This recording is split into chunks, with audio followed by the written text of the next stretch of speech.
groping women's genitals, trying to have sex with a married woman, and saying when you're a star, they let you do it. Already, some of Trump's own staffers admitting to CNN the story is appalling. One campaign source telling us the timing of the article could be a death knell. That's a quote. Out front tonight, Donald Trump supporter Scotty Now Hughes, Hillary Clinton supporter Maria Cardona. Her firm does a pro-Clinton super PAC.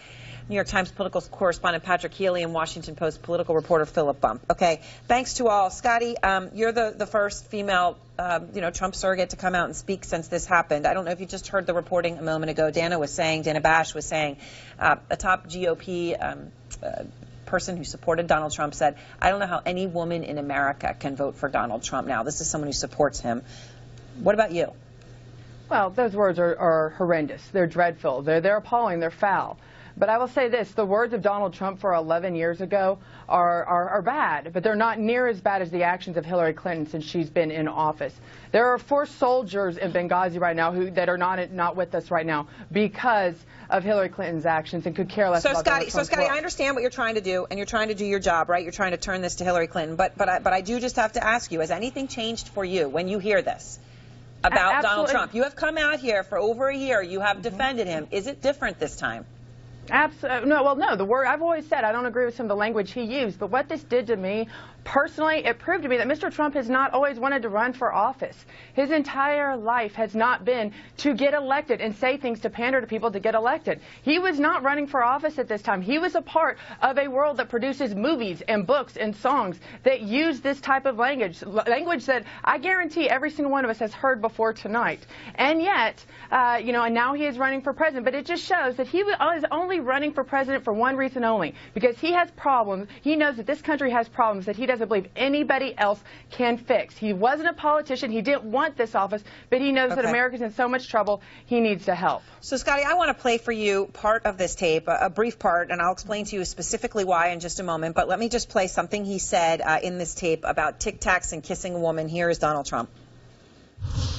I better use some Tic Tacs just in case I start kissing her.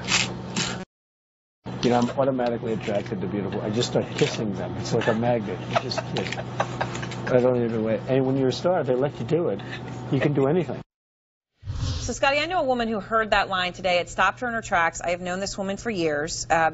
She told me that when she heard this, she could only think of one thing, and that is what Donald Trump did to her. And I want to quote what she told me. She said, the Tic Tacs. That's exactly what Trump did to me. Trump took Tic Tacs, suggested I take them also.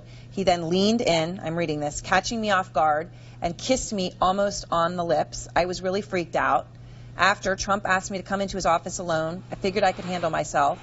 Anyway, once in his office, he kept telling me how special I am and gave me his cell phone and asked me to call him. I ran the hell out of there. That was in 2010. He was married at the time. This is the exact story that Trump said. This isn't Trump just saying something to make it up. This happened to someone I know. Well, and I apologize, but honestly, that's something I don't even know that story. It's not been reported to. Mr. Trump has not said that, has not confirmed his campaign. I can't address to that issue.